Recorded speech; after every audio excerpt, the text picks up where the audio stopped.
Okay, so I'm back for my second set. Hello. And what I'm going to do is, for my second set variable change, I'm going to increase the time under tension. I already did my first law on the pendulum chest press. That was good. So what I'm going to do, I'm going to move over to the MedX Avenger plate-loaded chest press, and that's what you see right here. And what I've done to increase the time under tension, again, I explained to you before about the time under tension for a major variable set. And there's two ways to do that. You can either increase your repetitions, because the repetition is just a unit of time. You do more reps, you're keeping the muscle under more tension. Or you can slow the reps down. By slowing the reps down, you're increasing the time under tension. Both of those ways make sense. But I figured out a way that you can get the best of absolutely both worlds. And I incorporated what I'm going to show you for months after months after months. And it's just incredible. I sort of drifted away from it, and now I want to get back into it because the stress is just astronomical on the chest, and I really did, really, truly did help put new dense muscle on my chest for training this way. So while I'm over here on the side of the machine, I'm going to show you that I've attached two medium tension bands. They're running off the plate holders. There's plate holders on each side of this behemoth. And they're running off the plate holder, and they're going to the actual weight plate that you get the resistance from. Now I have one on each side of the machine. Now people will say, well, how much tension is this adding, David, to the machine? You know how much weight it's actually adding into the peak contraction? Well, that all depends on where you would hook the bands, because you can create your own tension. Now I hooked the band down here, up over this weight holder, into here. So that's a pretty sound tension. You don't want too much tension that you can't do at least 6 to 10 repetitions. You just don't want it. So you can basically control the tension and the amount of the resistance into peak contraction. Now that leads me to what I'm going to say next. Now when you attach bands to a machine, and this is what I found out when I attached bands to a machine, this is where I really had my epiphany. I truly understood what the perfect repetition is for efficiency as soon as I stuck a band on the machine. And what the muscle really truly wants, it wants to start out under tension, which most machines will do, and then it wants to maintain the tension into peak contraction. You don't want to have, stick and points, tension on, tension off, tension on, tension off, like a regular bench press. Once the regular bench press incorporates probably 20% of the initial push-off is where the muscle is under the most tension. And then once you break that 20%, you break your sticking point, and you start driving up, the ripple effect of the actual benefit of the bench press starts coming back.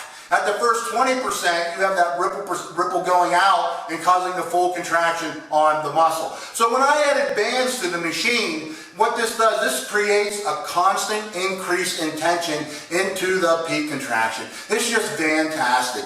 So what you're doing is, on each repetition, you're acquiring a larger percentage of that rep kept under tension. A larger percentage of the unit of time of the rep kept under tension. And what this does is, because you are capturing a larger percent, minimum sets equal more sets without the bands on. Capturing time under tension. If I didn't have the bands on and I was taking 30 to 45 seconds to do the set, probably 12 to 15 seconds would actually be the time of the actual time under tension. With the bands on, I'm gonna capture at least 60 to 80% of that rep with time under tension. So fewer sets with the bands on equates to more sets without the bands on. You got to sort of understand that and wrap your mind around that. So what I'm going to do is I'm going to use the bands, which to increase the time under tension, and then I'm going to use moderate rep speed, slow rep speed. And another thing that bands really do, and they really enhance, is that as you're dropping back down into the negative, you now have the bands helping you pulling down to the negative, creating more damage on the muscle. So you can actually go a little slower on the negative and fill the muscle more on the negative, and then start back out, increase the time under tension, and increase the tension into the peak contraction. It's just an awesome feeling. It's an awesome way to train with bands.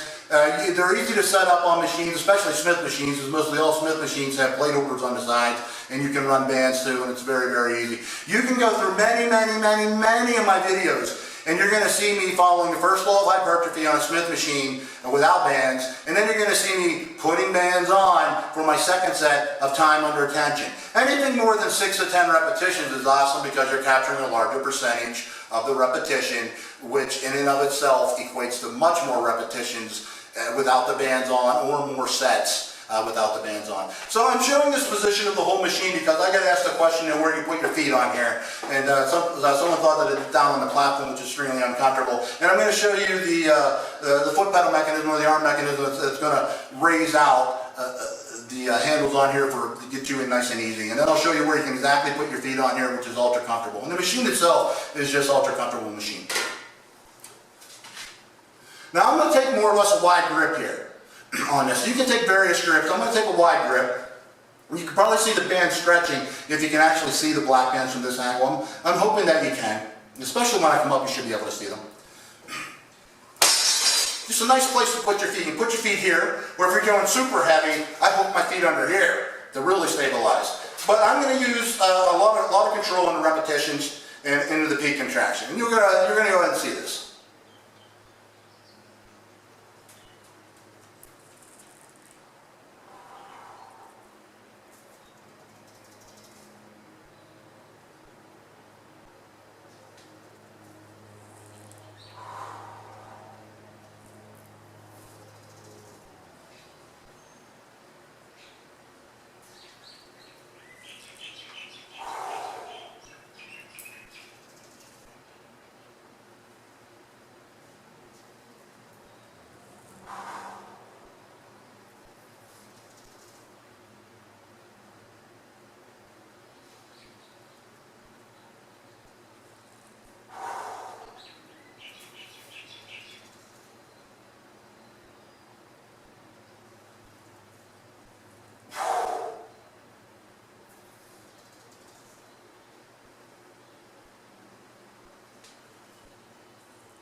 So you can see there's no reprieve going into the peak contraction. It gets harder.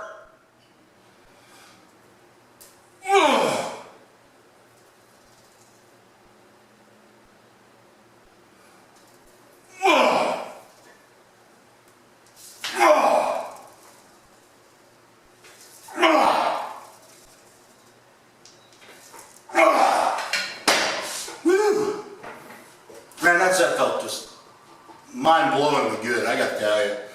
Again, that's perfect repetitions. That's when I truly had my epiphany on trying to unravel all these different angles coming at you on how to train and how to stimulate your muscles. When I saw bands on the machine, then it just all fell in place for me.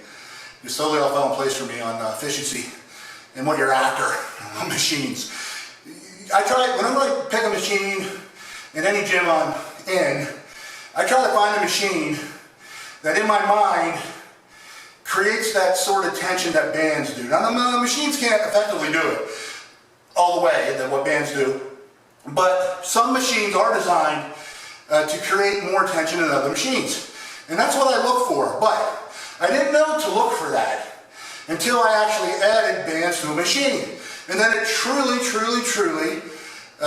told me what a perfect repetition is and what I've been missing for so long. So it really helped me understand efficiency and what you're after, efficiency and variable changes and what you're truly after. Now, going into the peak contraction just felt amazing. I just couldn't believe it, you know. And I had to pick up speed. You know, you think this is lightweight, it's only one plate, I can handle more than 4 plates on here. But there's just relentless tension. And it's just amazing for you to try it. You know, I get my bands from Elite FTS, EliteFTS.com. Again, I'm not, I'm just giving you a good place to go, EliteFTS.com. They have the best bands, the best competition bands. A set of bands will do more for your development than $10,000 of protein. I guarantee it. Any time. And that's what I often tell people about bands, and when I show them how to incorporate bands. Often I'll be training in gyms, and I always have my bands. I always take my bands with me when I'm traveling, always. So I can modify a lot of the machines. And people will see me with the bands, and they'll come up and talk, And I'll invite them to working with me, and they will. And they just fall in love with it. They just can't believe it, how it feels. And the pump they get is just amazing.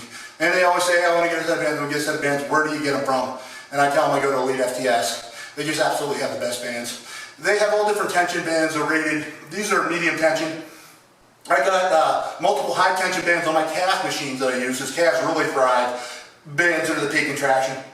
I've done many sets of shrugs using bands, because on a shrug, going into the peak contraction is actually the majority of the stimulation into the trap. And then you really want on traps and assist on the gravitational pull and the negative. That's why people do farmer's walk, you know, on their traps, to just let the trap muscle get pulled down. But with bands, it is pulling the trap muscles down. You really get a hell of a stretch. And then on the shrug, you get that peak contraction. You may start out on a shrug with 315, and by the time you're up into the shrug, you're well over 500 pounds into the peak contraction. It's just amazing doing shrugs with bands.